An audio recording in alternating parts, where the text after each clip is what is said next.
अमेरिकी राष्ट्रपति Donald Trump की बात करेंगे क्योंकि अमेरिकी राष्ट्रपति डोनाल्ड ट्रंप का ईरान के साथ संभावित समझौते और बिना किसी शुल्क के होर्मुज स्ट्रेट को फिर से खोलने के दावे का ईरानी सेना ने पूरी तरह से खंडन कर दिया है।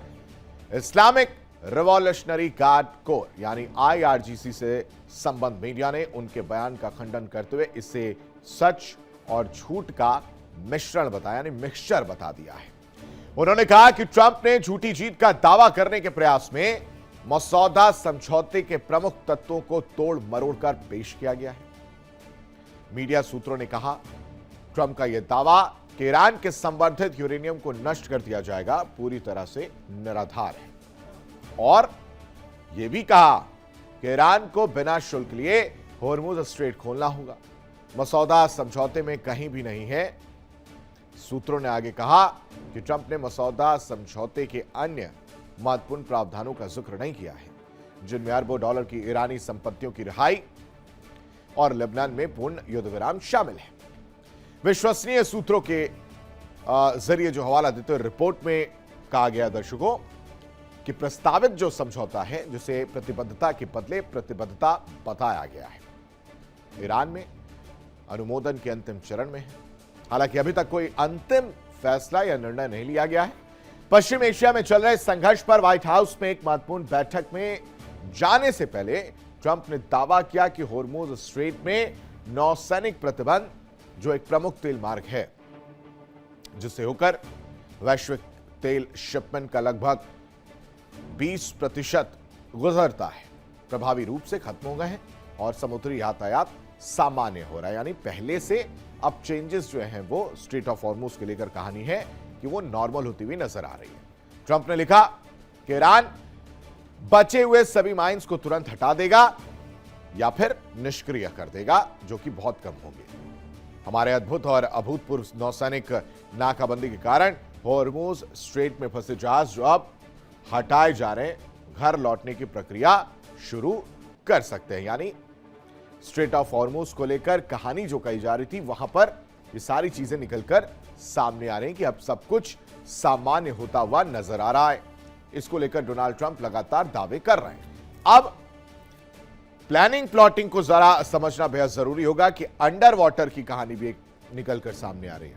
एक तरफ तो शांति समझौता, इन तमाम चीजों को लेकर चीजें हो रही हैं, लेकिन इन सब के बीच ये भी जो है नहीं भूलना चाहिए कि महायुद्ध की आहट अभी भी कहीं ना कहीं जिस तरह से हमले हो रहे उसकी वजह से सुनाई दे रहे हैं। अंडर वाटर ईरान अमेरिका का शिकार करेगा, ये बड़ा सवाल है, क्योंकि अगर अंडर वाटर ड्रोन की अगर हम बात करें, असदर अंडर वाटर ड्रोन जो नाम बताया जा रहा है, अमेरिकी नौसेना के युद्धपोतों को चुपचाप निशाना बनाने में ये जो ड्रोन है वो सक्षम है। सबसे बड़ी ताकत स्टील क्षमता है, दुश्मन के सुनार से बचकर चलना, यानी उसकी चपेट में नहीं आना, यानी पता नहीं लगने देना है कि अंडर वाटर कोई हलचल जो है वो खलबली जो है वो देखने को मिल रही है। दुश्मन के बंदरगाहों और नौसैनिक ठिकानों के पास गुप्त मिशन जो है वो ईरान कर सकता है, क्योंकि अमेरिका का शिकार ईरान करना चाहता है और अंडर वाटर वाली अब कहानी जो है वो देखने को मिल रही है। नरवाल अंडर वाटर ड्रोन चुपके से वार करने की क्षमता जो है उसके अंदर है। ये दूसरा जो ड्रोन है उसका जिक्र किया जा रहा है, जिसका नाम नरवाल अंडर वाटर ड्रोन कहा जा रहा है।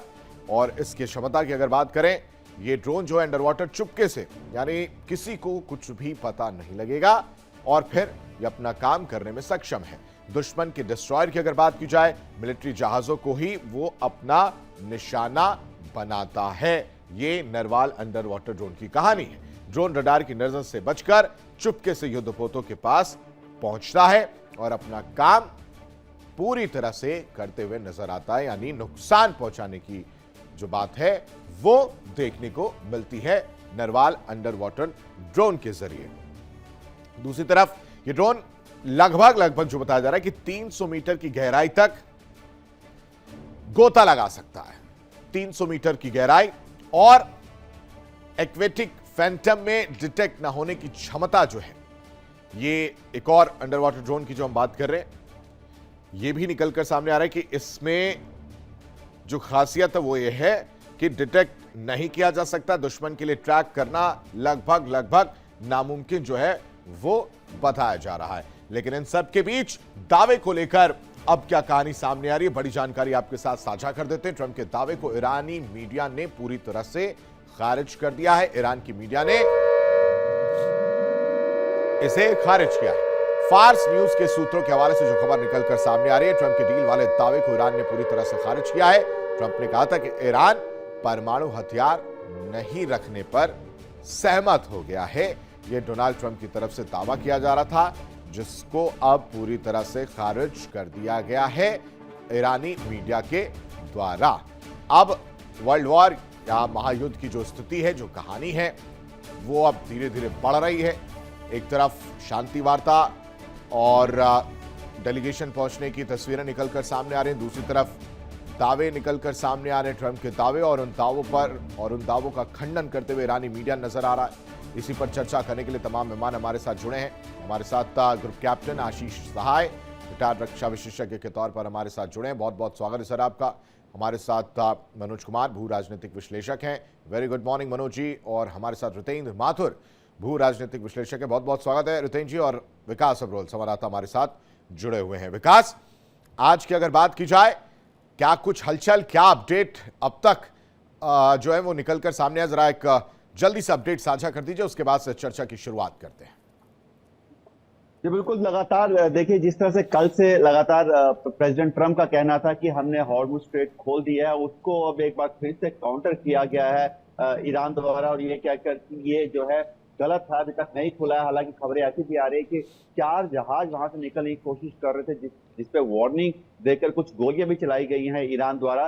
तो ऐसे में ये जो खबरें लगातार आ रही हैं अमेरिका की तरफ से, उनको ईरान लगातार काउंटर करता नजर आ रहा है। हालांकि क्या बातचीत वाकई ही ट्रंप चाहते हैं सक्सेसफुल हो या ना हो, ये समझना थोड़ा मुश्किल हो रहा है। क्योंकि जब भी कहीं पे ऐसी बात होती है कि बैकडोर के थ्रू या किसी भी तरह से आपस में समझौता होने के चांसेस पूरी दुनिया को लगता है, ऐसे में एक ना एक कोई स्टेटमेंट आ जाती है ट्रंप के द्वारा, जिसके कारण पूरा का पूरा जो एक प्रोसेस चल रहा होता है वो लगता है जैसे कि वो बिल्कुल शून्य हो चुका है। और वही बार बार देखने को मिल रहा है लगातार। अब जहां पर अमेरिका कह रहा है कि उसने ईरान की नौसेना को खत्म कर दिया है, वायुसेना को खत्म कर दिया, और वहीं पर ईरान अब लगातार अपनी नई नई टेक्निक्स जो है अलग अलग सोर्सेज के थ्रू, थर्ड पार्टीज के थ्रू बाहर दिखा रहा है कि हमारे पास ये हथियार भी हैं जो अभी तक हमने यूज नहीं किए हैं। तो कहीं ना कहीं या तो अमेरिका कम आंकने की कोशिश कर रहा है ईरान को, तो या फिर ईरान के पास कुछ नहीं है, सिर्फ वो अमेरिका को डराने की कोशिश कर रहा है ताकि वो समझौते पे मान जाए जो ईरान समझौता करना चाहता है। लेकिन पेच वहीं पे आके कहीं ना कहीं अटक रहे हैं। जो दो चीजें खास है, एक हॉर्मुज और एक यूरेनियम। हॉर्मुज का जब तक कोई फैसला नहीं होता या हॉर्मुज पर लेके किस तरह कोई बातचीत नहीं सामने बन पाती, तब तक मुश्किल लग रहा है कि किसी तरह से ये जो शांति वार्ता है वो अगले कदम की तरफ या नेक्स्ट स्टेप की तरफ जाएगी। जो कि शांति वार्ता होने में भी बहुत स्टेप है, पहले हॉर्मुज और उसके बाद यूरेनियम भी उसका एक हिस्सा है। ये अभी एक स्टेप ही नहीं चढ़ पा रहा, तो ऐसे में बहुत मुश्किल लग रहा है कि आने वाले समय में कोई समझौता होगा। जी ये बहुत बढ़िया इशारा आपने कर दिया है आशीष सर। विकास अभी भी एक ही बात पर अड़े हुए हैं, जिद्दी हो गए हैं। विकास कह रहे हैं कि कोई शांति समझौता की तस्वीर जो वो देखने वाली नहीं है। कोशिश की जा रही है लेकिन वो होता हुआ नजर नहीं आएगा। अब जो दावे, फिर से वही क्या रिपीट करूं मैं, कि दावे किए जा रहे हैं फिर उसको खारिज कर दिया जा रहा है। वो ये कह रहे हैं फिर उसको वो काट दिया जा रहा है। वो कह रहे हैं कि हमने मार गिराया तो फिर ये अमेरिका कहता है कि नहीं, ऐसा कुछ भी नहीं हुआ है। यानी गोल मटोल सारी चीजें चल रही हैं और कुछ नजर नहीं आ रहा। क्या हलचल आप देख पा रहे हैं अगर मैं 30 मई 2026 की बात करूं तो? जय हिंद आशीष। बिल्कुल। और देखें, हमारा ये लिमिटेशन है कि जो डेवलपमेंट हमें देखने को मिलेंगी, जानने को मिलेंगी, एक आधा जो हमारे लिंक्स हैं जिनसे हम डायरेक्ट बात कर पाते हैं वो एक्सेस में, उनको भी जो इन्फॉर्मेशन मिलती है व्हाइट हाउस से, उसी पे हम एनालिसिस करते हैं। तो आज की एनालिसिस में मेजर कि जब वो सिचुएशन रूम से बाहर निकले हैं ट्रंप, करीब 2 घंटा कुछ मिनट की मीटिंग चली। अंदर जाने के समय उन्होंने बोला था कि I am going to the situation room, और पूरी दुनिया में तेल के दाम नीचे जाने लगे थे कल। $87 तक चले गए थे, क्योंकि एक पॉजिटिव डेवलपमेंट था। उसके पहले काफी चीजें बोली गई थी कि ऑलमोस्ट हो गया है, और उन्होंने अपने खुद ट्रुथ सोशल में लिख दिया कल कि it will be opened now. जब हम हॉर्मुज की बात कर रहे थे। लेकिन 2 घंटे कुछ मिनट की मीटिंग के बाद ट्रंप जब बाहर आए तो अभी तक कोई अनाउंसमेंट नहीं हुई है। तो अपेरेंटली अगर वो फाइनल ड्राफ्ट का फाइनल डिसीजन लेने वाले थे, ball is in US court. तो जो पोस्चरिंग ईरान कर रहा है पिछले 2-3 महीनों से, उसके बारे में ज्यादा कमेंट करने की भी जरूरत नहीं। किस तरह के हथियार नए आ गए और कौन से आईसीबीएम्स वो उन्होंने तैयार कर रखे हैं, और वो सब चीजें तो सिर्फ पोस्चरिंग है। एक भी कायदे का अटैक तो ईरान की तरफ से नहीं आया। तो अमेरिका के पास बॉल है, यूएस प्रेसिडेंट के टेबल पे एमओयू का फाइनल दस्तावेज रखा हुआ है उनके हस्ताक्षर के लिए। उसके पहले की आखिरी ब्रीफिंग या आखिरी मीटिंग जो सिचुएशन रूम में हुई 2 घंटे की, उसके बाद भी अभी तक कोई अनाउंसमेंट नहीं हुई है। तो इसके कई कारण हो सकते हैं। एक, कुछ राइट टाइमिंग की वेट कर रहे हों कि वीकेंड के बाद। दूसरा, जो कि अनफॉर्चुनेट होगा, कि ईरान की तरफ से कोई नया चीज ऐसा डाल दिया गया हो कि पहले आप हमारे ऑयल को क्लियर करें तब हम हॉर्मुज खोलेंगे। कुछ बहुत छोटी चीजों पे कई मेजर चीजें वो पेंच फंस जाते हैं। तो ये अभी जो लास्ट 2 घंटे 3 घंटे का अगर हम ट्रैक करें तो लग रहा है कि कोई बहुत माइनर सा इशू है कि पहले कौन, अगर हॉर्मुज को खोलना ही मेन मुद्दा हो गया है, एमओयू से पहले हॉर्मुज खुलना चाहिए। लेकिन हॉर्मुज खुलने में पहले यूएस ईरान के ऑयल टैंकर्स को जाने देगा या पहले ईरान जो शिप्स खड़ी हैं? तो अपेरेंटली रिक्वायरमेंट होगी कि पहले ईरान जो शिप्स खड़ी हैं उनको खोले, क्योंकि वहां पे एक बॉटलनेक है, वहां पे काफी जमावड़ा है। जबकि ईरान के जो तेल का रास्ता खोलने में कुछ वक्त लगेगा, हो सकता है 2 दिन 4 दिन हफ्ता लग जाए, क्योंकि अमेरिका को डी एस्केलेट करना पड़ेगा अपनी जो नाकेबंदी। तो अभी मुझे लग रहा है कि again today it will be a very critical day. जब आप तो वहां रात हो गई है, लेकिन ट्रंप कई बार मिडनाइट में भी अनाउंसमेंट्स करते हैं। तो we will have to wait for the announcement कि एमओयू साइन हुआ या नहीं, जिसका मतलब होगा कि ये हमारा स्ट्रेट खुल गया या नहीं। और आगे की जितनी भी डिस्कशंस हैं रिगार्डिंग न्यूक्लियर डस्ट, यूरेनियम का एनरिचमेंट या ईरान का मिसाइल प्रोग्राम, इस पे तो 60 दिन का वक्त उसी एमओयू में शायद लिखा हुआ है कि अगले 60 दिनों में ये सब वार्ताएं होती रहेंगी। एक मेजर मुद्दा और जो आशीष फंस रहा है वो ये है कि ईरान अब बहुत हेवी फोर्स यूज कर रहा है, एकेडमिक फोर्स, कि उनके एसेट्स को अनफ्रीज किया जाए या उनको इमीडिएटली कोई मॉनेटरी हेल्प दी जाए, जिसके बारे में अलग अलग दावे आ रहे हैं कि अमेरिका रेडी भी हो गया है। शायद कतार ने $12 बिलियन का ह्यूमैनिटेरियन एड, जो हम बार बार कहते थे कि जब इसराइल के अगेंस्ट बात आएगी तो ये सारे नेशंस, जीसीसी हो या मिडिल ईस्ट के सारे नेशंस हो, वो इसराइल के बजाय ईरान को चूज करेंगे। तो ये एक मेजर इंफॉर्मेशन कि कतार ने $12 बिलियन का ह्यूमैनिटेरियन एड ईरान को देने की बात की है। और उसके बाद फिर हम देख रहे हैं कि ईरान की तरफ से 2 नए ड्रोन अटैक्स हुए इन कंट्रीज पे। तो बहुत ही अभी भी टाइट है मामला। जी आशीष। बिल्कुल, मामला टाइट है, लेकिन फाइट भी जो है वो कम नहीं होने वाली। आशीष सर, वापस लौटूंगा। एक बड़ी खबर जो मैं बता देता हूं, हॉर्मुज के पास ईरानी सेना की कार्रवाई जो है वो देखने को मिल रही है। 4 जहाजों पर चेतावनी के तौर पर गोलियां चलाई गई हैं। ईरान के निर्देश नहीं मानने के आरोप में यह एक्शन देखने को मिला है। यह इस वक्त की बड़ी और अहम जानकारी आपके साथ साझा कर रहा हूं, जिसमें हॉर्मुज की कहानी खत्म होती हुई नजर नहीं आ रही है। इस वक्त एपी सेंटर जो है हॉर्मुज बना हुआ नजर आ रहा है। अगर हॉर्मुज के पास ईरानी सेना की बात की जाए तो लगातार कार्रवाई देखने को मिल रही है। इस बार 4 जहाजों पर चेतावनी के तौर पर गोलियां चलाई गई हैं और कहा जा रहा है कि जो ईरान के निर्देश हैं वो नहीं माने जा रहे थे और इसके एवज में ये जो एक्शन देखने को मिल रहा है। माथुर सर, छोटा सा रिएक्शन आपका इस पर। हॉर्मुज की कहानी और स्ट्रेट ऑफ हॉर्मुज ही इस वक्त एपिसेंटर बना हुआ नजर आ रहा है। एक बार फिर से चेतावनी के तौर पर गोलियां चलाई गई हैं। जी, आईआरजीसी ने ये कोशिश जो की है इस पे हॉर्मुज में जो चालू किया इन्होंने रोक टोक का नाटक, इसके बाद से इनके स्थिति दुनिया भर में खराब होती जा रही है। अब सारी दुनिया इनकी दुश्मन बन चुकी है, गल्फ देश इनके खिलाफ है। यहाँ तक कि चाइना ने भी ये चीज कही है कि अगर तुम हॉर्मुज नहीं खोलोगे तो हमारा भी जो आर्थिक नुकसान हो रहा है, हम तो सारा कुछ ट्रेड पे डिपेंड करते हैं, तो हमारे जहाज तो जा नहीं रहे हैं उस रास्ते से, तो हमको आर्थिक रूप से नुकसान हो रहा है, तो इसको खोलो। तो चीन भी इन पे दबाव बना रहा है। और इसके साथ दुनिया और जो नाटो के देश हैं, नाटो के देशों में बातचीत चल रही है। ब्रिटेन और फ्रांस, ये दोनों कंट्रीज मिलकर तय कर रहे हैं कि अगर यह स्टेट ऑफ हॉर्मुज ईरान नहीं खोलता है हम इस पर फिर सैनिक कार्रवाई करें। तो यहाँ की मेंटली वो लोग तैयार हैं, ये नेवी के साथ। अब दुनिया जानता है कि फ्रांस और ब्रिटेन की नेवी दुनिया की सबसे ताकतवर नेवी है। एक बार अगर वो हार्मोज में पहुंच गई तो युद्ध तो बहुत भयंकर होगा, ईरान का पता नहीं क्या होगा, मालूम पता चलेगा। तो ये सब स्थिति जो बन रही है इनके सामने, स्ट्रेट ऑफ हार्मोज अगर नहीं खोलते हैं और इसके अंदर सब समझौता नहीं करते हैं, तो बंद करने का काम इन्होंने शुरू किया है। अब ये अगर खोल देते हैं तो रास्ता एकदम साफ हो जाएगा। वैसे भी इनको एक $500 मिलियन की एक एड कतार से मिली है, जिसमें वहाँ के अस्पताल में बच्चों को दवाइयां मिले और बाकी सब सुख सुविधाएं थोड़ी बहुत मिले।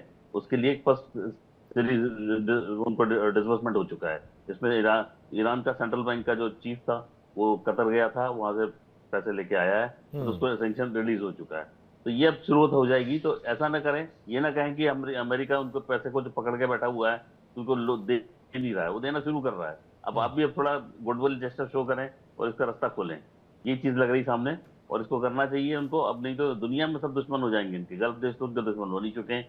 थोड़े दिन पहले कभी उन्होंने कुवैत पर अटैक कर दिया, उस पे ओयूई पे पहले कर चुके हैं। तो और इस तरह के झगड़े जो चल रहे हैं इनके, ये अपने अपने ही लोगों को दुश्मन बना रहे हैं। तो इसलिए अब स्थिति इनके सामने ये है कि ये दुश्मनी दुनिया से खत्म करें, और दुश्मनी खत्म करके अपने ही एक ऐसी स्थिति बनाए कि हमको दुनिया महत्व दे या हमारे पूछे। नहीं तो सारे दुश्मन बन जाएंगे, तो सभी लोग फिर इनको बोलेंगे इनको मारो, और कोई इलाज नहीं है। तो अमेरिका का सपोर्ट बढ़ जाएगा इसमें। यहाँ पे अमेरिका जो है बहुत स्ट्रेटेजिकली चल रहा है, वो बात कुछ बोलता है, करता कुछ और है, और चाहता तो कुछ और ही है, वो तो सबको पता ही है। तो ऐसे में जो है ये उसके जाल में फंसते जा रहे हैं, तो छल की राजनीति में फंस रहे हैं ईरानी लोग जी। मनोज सर, कहानी में अगर एक एक चीज और एक एक पहलुओं को समझने की कोशिश करें तो ओवरऑल सिर्फ और सिर्फ आकलन निकलकर सामने आता है कि अब तक, मैं 24 घंटे की अगर बात करूं तो डोनाल्ड ट्रंप कह रहे हैं कि ईरान जो है परमाणु हथियार नहीं बनाएगा, ईरान जो है परमाणु बम नहीं बनाएगा, फिर साथ ही साथ स्ट्रेट ऑफ हॉर्मुज को खोल दिया जाएगा, इस तरह की बातें आ रही है।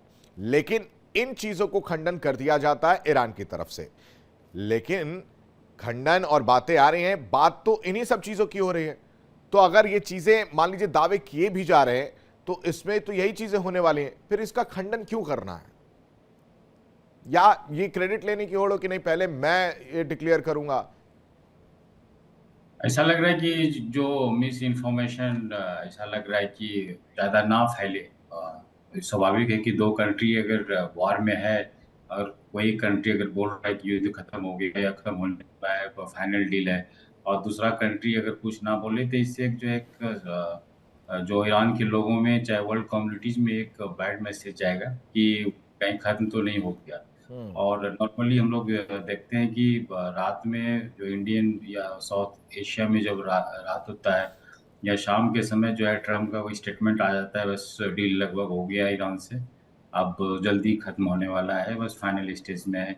इससे जो है वहाँ जब सुबह होता है तो वहाँ पे जो सेंसस है वो उसका अमेरिका का पॉइंट बढ़ जाता है। इससे उन लोगों को वहाँ जो इस फील्ड में रहते हैं उनको फ़ायदा भी हो जाता है, और अमेरिका के राष्ट्रपति के रिलेटिव्स भी जो है इसमें इन्वॉल्व होते हैं। तो एक बेनिफिट लेने के लिए इस तरह का स्टेटमेंट आते रहता है। और फाइनल डील मुझे ऐसा लग रहा है कि जिस तरह से वो कतर में शुरू हुआ था, अभी तक कुछ उसका आया नहीं कि उसका क्या हुआ।